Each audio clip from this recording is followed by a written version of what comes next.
দর্শক স্বাগত জানাচ্ছি চট্টগ্রাম প্রতিদিনে, সঙ্গে আছি আমি সামিয়া তমা। এবার বিস্তারিত। রাজনৈতিক পরিচয় থাকার কারণে কক্সবাজারে কথিত বন্দুকযুদ্ধে হত্যা করা হয় বিএনপি কর্মীকে। আন্তর্জাতিক অপরাধ ট্রাইব্যুনালের একটি বিশেষ নথি এসেছে নিউজ 24-এর হাতে। শুধু একটি ঘটনা নয়, বিরোধী মত দমনে জেলায় মাদক বিরোধী অভিযানের নামে কথিত বন্দুকযুদ্ধে 9 বছরে নিহত হন 136 জন। হতভাগ্যদের তালিকায় 17 বছরের কিশোর থেকে শুরু করে রয়েছেন নিরীহ মাছ ব্যবসায়ীও। তাইমুর হাসান শুভর বিশেষ প্রতিবেদনে ক্যামেরায় ছিলেন লোকমান হাওলাদার বাবু। আমার তো ইচ্ছে করে আমার আব্বুকে আমি খবর থেকে তুলে নিয়ে আসি। আমার আব্বু কোনো খরচ ছিল না। 2020 সালের 6 মে সাবিনার চোখের সামনেই তার বাবা নুরুল আলম, চাচা সৈয়দ আলম ও ফুফাতো ভাই সৈয়দ হোসেন ওরফে আব্দুল মুন্নাফকে ধরে নিয়ে যায় পুলিশ। এর কয়েক ঘন্টা পর মাদক বিরোধী অভিযানের নামে কথিত বন্দুকযুদ্ধে নিহত হয় এই 3 জন। আমরা তো এতিম হয়ে গেলাম। আমার আব্বুকে তো আমাদের কাছ থেকে জোর করে তো কেড়ে নিছে। আমার আব্বু তো কোনো অপরাধ করা নাই। আমার আব্বু তো রোজা অবস্থায় আমার আব্বুকে হত্যা করা হয়েছে। রাষ্ট্র বলছে নিহতরা সবাই ছিলেন মাদক ব্যবসায়ী। এদিকে পরিবারের অভিযোগ, শুধুমাত্র বিরোধী দলের মতাদর্শ থাকায় হত্যা করা হয়েছে তাদের। শত্রুতা হচ্ছে আমাদের ফ্যামিলি বিএমপি করে। ওরা আমার ছোট চোখে অনেক আঘাত করে মেরে ফেলছে বিএমপি করতো যেটার জন্য। নিহত নুরুলের মেয়ের দাবি, তার বাবা ছিলেন আনসার ভিডিপির সক্রিয় সদস্য। নিউজ 24-এর হাতে আসে সেই প্রমাণ। একই বন্দুকযুদ্ধে নিহত সাবিনার মামাতো ভাই সৈয়দ হোসেনের বয়স দেখানো হয় 22 বছর। কিন্তু অনুসন্ধানে উঠে এসেছে মৃত্যুকালে সৈয়দ হোসেন ছিল অপ্রাপ্তবয়স্ক, তার বয়স ছিল মাত্র 17 বছর। বন্দুকযুদ্ধের ঘটনাস্থল দেখানো হয় টেকনাফের রঙ্গিখালির একটি নির্জন পাহাড়ের পাদদেশে। অনুসন্ধানের স্বার্থে সেখানে যেতেই দেখা মেলে নুরুল আমিন নামক এক স্থানীয় বাসিন্দা। তিনি ছিলেন পুরো ঘটনার প্রত্যক্ষদর্শী। এখানে হাঁটা ছিল, তখন 8টার পরে প্রশাসন তো আছে প্রায় 200 উপর, অনেক লোকজন। কেন বন্দুকযুদ্ধের নামে আইন শৃঙ্খলা বাহিনীর নানান ভয়াবহ অপকর্ম ও অসঙ্গতির চিত্র আরও স্পষ্ট হয়ে ওঠে যখন নিউজ 24 টেলিভিশনের হাতে আসে একটি বিশেষ নথি। আন্তর্জাতিক অপরাধ ট্রাইব্যুনালের কাছে কক্সবাজার জেলা পুলিশের জমা দেয়া এই নথি খুলে দেয় বন্দুকযুদ্ধের এক ভয়ঙ্কর পরিসংখ্যানের দরজা। নথির তথ্য অনুযায়ী 9 বছরে 98টি মাদক বিরোধী অভিযানে বন্দুকযুদ্ধের নামে নিহত হন 136 জন ব্যক্তি। এর মধ্যে 2018 থেকে 2021 সাল পর্যন্ত মাত্র 4 বছরের ব্যবধানে প্রাণ হারিয়েছেন 127 জন ব্যক্তি। আর এসব বন্দুকযুদ্ধের অধিকাংশই সংঘটিত হয়েছে 5টি বিশেষ স্পটে। নিহতদের মাদক সংশ্লিষ্টতার সত্যতা খুঁজতে নথিতে দেয়া নামের তালিকা ধরে অনুসন্ধান চালায় নিউজ 24। তালিকাটির 18 নম্বরে আছে টেকনাফের নাজিরপাড়ার বাসিন্দা নূর মোহাম্মদের নাম। 2019 সালের 22 মার্চ এক বন্দুকযুদ্ধে মারা যান এই মাছ ব্যবসায়ী। পরিবারের দাবি, মুক্তিপণের দাবিতে নূর মোহাম্মদকে ধরে নিয়ে যায় পুলিশ। 40 লাখ টাকা দিতে হবে, তো আমি 40 লাখ টাকা কোথায় পাবো? 5 লাখ টাকা জোগাড় করে আমার স্বর্ণ অলংকার বেচে মানুষের কাছ থেকে ধার নিলাম, লবণ বিক্রি করলাম। কিন্তু তারপরও রক্ষা হয়নি নূর মোহাম্মদের। স্ত্রীর দাবি, তার চোখের সামনেই ঘটেছে পুরো হত্যাকাণ্ড। রাত্রে আমাকে সহ গাড়ি করে ওখানে নিয়ে রাজেশ্বরা নামে ওখানে একটা জায়গা আছে, তো ওখান থেকে আমাকে রেখে গাড়িতে আমাকে ওরা গুলি ধরে রাখছে। আমি চোখে দেখতেছি, কিছু বলতে পারতেছি না। গুলি মারতেছে, আমার কানে আওয়াজ আছে।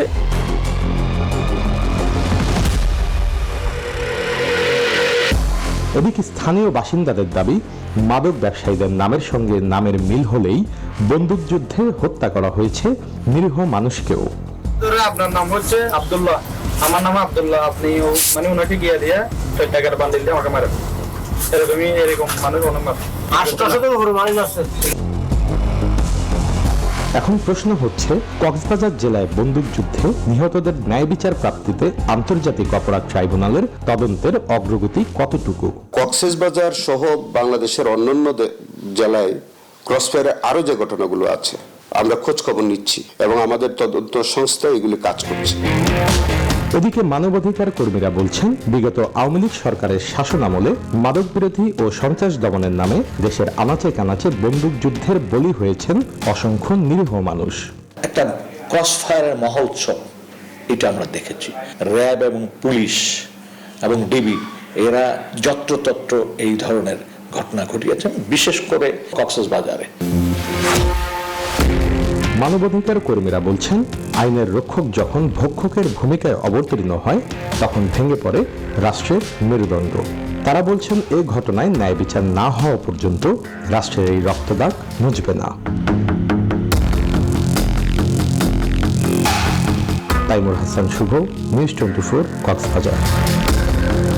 চট্টগ্রামে অবৈধ তেলের সন্ধানে যৌথ অভিযান চলাকালে মজুতকৃত আনুমানিক ৬,০০০ লিটার ডিজেল উদ্ধার করা হয়।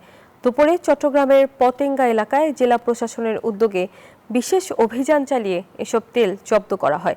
অভিযান পরিচালনা করেন জেলা প্রশাসনের এক্সিকিউটিভ ম্যাজিস্ট্রেট সুব্রত হালদার। তিনি জানান, সমুদ্রগামী জাহাজ ও তেল ডিপো থেকে জ্বালানি তেল পরিবহনের সময় একটি অসাধু চক্র অবৈধভাবে জ্বালানি তেল অপসারণ করে তা বিভিন্ন স্থানীয় বিক্রেতার কাছে সরবরাহ করে থাকে। এ ঘটনায় মামলা দায়েরের কার্যক্রম চলছে।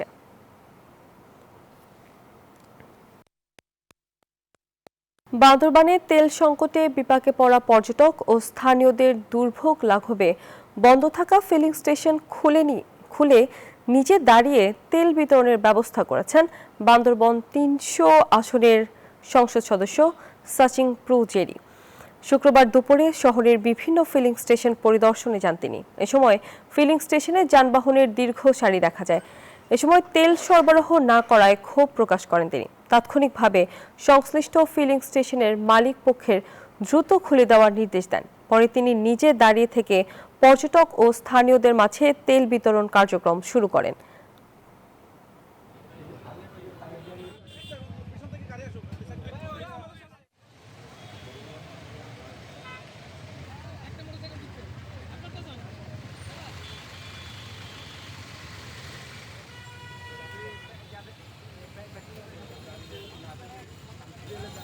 চট্টগ্রামে পবিত্র ঈদ উল ফিতরের পরও চড়া মাছ, মাংস ও সবজির বাজার।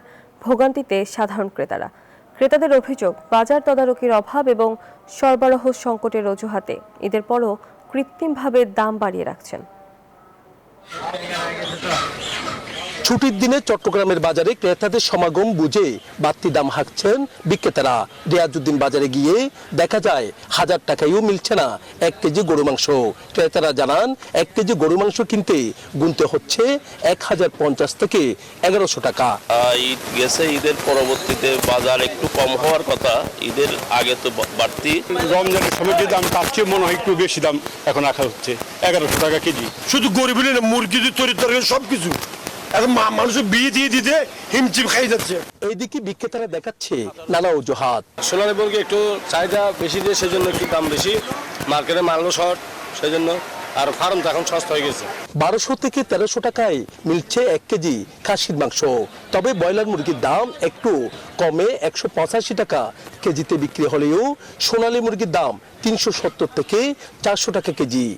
লইট্টা মাছ 220 টাকা কেজি, সাগরে যাইতে পারে তাইলে দাম কম। মাংসের পাশাপাশি সব ধরনের মাছের দামও আকাশচুম্বী। সবজি এখন আমি 3 টাকা করে নিয়েছি, আপনার 120 টাকা। মাছ এবং মুরগির দামটাই বেড়ে গেছে সবচেয়ে বেশি। মাছের দাম একটু বেশি, মানে ঈদের আগের থেকে একটু দেখলাম বেশি তুলনামূলক। কাঁকরোলের কেজি প্রায় 300 টাকা হলেও অন্যান্য সবজির দাম কিছুটা কমায় স্বস্তি ফিরেছে ক্রেতাদের। নয়ন বড়ুয়া জয়, নিউজ 24, চট্টগ্রাম। প্রধানমন্ত্রী তারেক রহমানের নির্দেশে জুলাই আন্দোলনে শহীদ জামালের মেয়ের বিয়ের অনুষ্ঠানে সহায়তা তুলে দিয়েছেন চট্টগ্রাম বিষয়ক মন্ত্রণালয় ও ভূমি মন্ত্রণালয়ের প্রতিমন্ত্রী ব্যারিস্টার মীর মোহাম্মদ হেলাল উদ্দিন ও আমরা বিএনপি পরিবার। সকালে চট্টগ্রাম প্রেস ক্লাবের এস রহমান হলে আয়োজিত অনুষ্ঠানে এই সহায়তা দেওয়া হয়। এ সময় মীর হেলাল বলেন, তারেক রহমান প্রধানমন্ত্রী হলেও বহু বছর ধরে তিনি মানবিক কাজ করে যাচ্ছেন। আমরা বিএনপি পরিবারের আহ্বায়ক রুমন বলেন, তারেক রহমানের বিরামহীন কর্মতৎপরতা ও আন্তরিকতা মানুষের মাঝে আশার সঞ্চার করছে। এ সময় পার্বত্য চট্টগ্রামের নৃগোষ্ঠীর সন্তানদের জন্য ঢাকা বিশ্ববিদ্যালয়ের ভর্তির খরচ ও মাসিক শিক্ষাবৃত্তি তুলে দেওয়া হয়।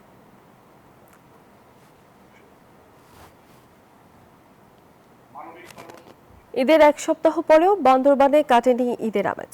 ঈদের লম্বা ছুটি ছাড়াও শুক্রবার সাপ্তাহিক ছুটির দিনেও পর্যটকদের পদভারে মুখরিত হয় বান্দরবানের পর্যটন স্পটগুলো। দেশের বিভিন্ন জেলা থেকে সপরিবারে আসা পর্যটকরা প্রকৃতির ছোঁয়া নিতে ছুটছে এক পাহাড় থেকে অন্য পাহাড়ে। বান্দরবান পর্যটন কেন্দ্র থেকে জানাচ্ছেন সহকর্মী HM সম্রাট। বান্দরবান পর্যটন স্পট থেকে এরপরও সাপ্তাহিক ছুটি শুক্রবার হওয়াতেই বান্দরবান পর্যটন নীলাচলের স্পট এলাকায় পর্যটকদের পাদবারে মুখিত হয়ে উঠেছে বান্দরবান পর্যটন স্পটগুলো। আমি এই মুহূর্তে দাঁড়িয়ে আছি বান্দরবান অন্যতম জনপ্রিয় পর্যটন স্পট নীলাচলে। এই মুহূর্তে নীলাচলে শত শত পর্যটকের পাদবারে মুখরিত হয়ে উঠেছে। আমি যদি এই মুহূর্তে আমার পেছন দিক থেকে দেখাতে চাই, বান্দরবানে অবস্থিত রয়েছে বাংলাদেশের সর্বোচ্চ পর্বত শৃঙ্গ কেওক্রাডাং, তাজিংডং, বগালেক, সিম্বুক, দেবতাকুম, নাফাকুম, রিজুক ঝর্ণা, নীলগিরি, নীলাচল সহ অর্ধশতাধিক পর্যটন স্পট। এই মুহূর্তে নীলাচলে বেড়াতে আসা কয়েকজন পর্যটকের সাথে কথা বলতে চাই। মেঘলা গিয়েছিলাম গতকালকে, আজকে আসছি নীলাচল। এভাবে অল্প এই মধ্যে ঘুরতেছি আর কি, রোদ আছে, রোদের মধ্যে ভালো লাগছে। ভালো বান্দরবান ওভারঅল তো বান্দরবান বাংলাদেশের সবচেয়ে প্রাকৃতিক সৌন্দর্যের দিক থেকে প্রথম স্থান। বান্দরবানে এসে খুবই ভালো লাগছে। আজকে আমাদের এখানে প্রথম দিন।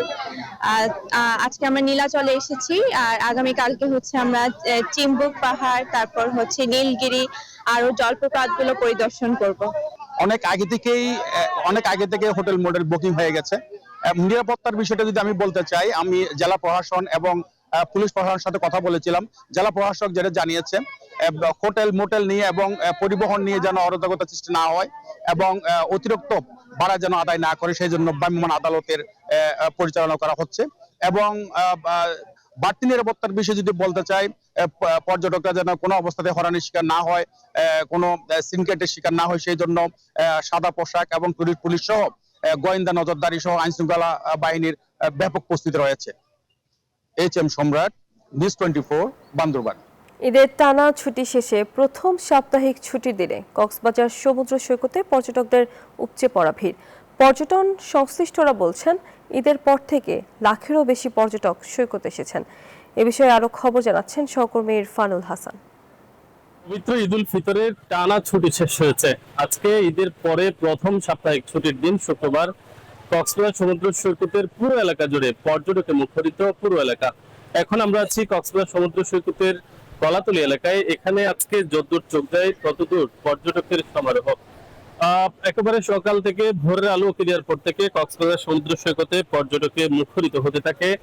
সৈকতের কলাতলি, লাবণী, হিমছড়ি, পাটুয়ারটে, কিনানি সহ সবকটি পয়েন্টে আজকে একেবারে পর্যটকে মুখর রয়েছে। ঈদের যে টানা ছুটি ছিল, এই টানা ছুটিকে কেন্দ্র করে অনেক পর্যটক কক্সবাজারে এসছেন। আবার যারা ঈদের সময় আসতে পারেননি তারা এই যে সাপ্তাহিক ছুটির দিন আজকে কক্সবাজারে ঘুরতে এসছেন। এখানে কক্সবাজারে ঈদের ছুটিকে কেন্দ্র করে যে পরিমাণে পর্যটকের সমাগম হচ্ছে, তাতে করে ধারণা করা হচ্ছে সব মিলিয়ে পুরো ঈদে প্রায় কয়েক লাখ পর্যটকের সমাগম হয়েছে।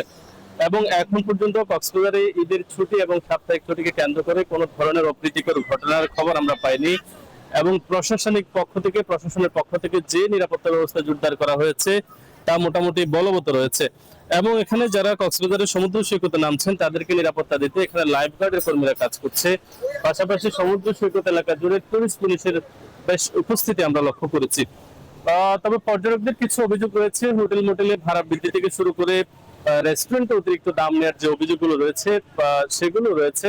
তবে প্রশাসন বলছেন যে অতি শীঘ্রই পর্যটকদের যে অভিযোগ সেগুলো খতিয়ে দেখে তাদের ব্যাপারে ব্যবস্থা গ্রহণ করা হবে। এই ছিল কক্সবাজারের সাপ্তাহিক ছুটির দিনের পর্যটনের সবশেষ খবরাখবর। দর্শক, এই ছিল নিউজ 24 চট্টগ্রাম প্রতিদিনের আয়োজনে। তখন সঙ্গে থাকার জন্য ধন্যবাদ।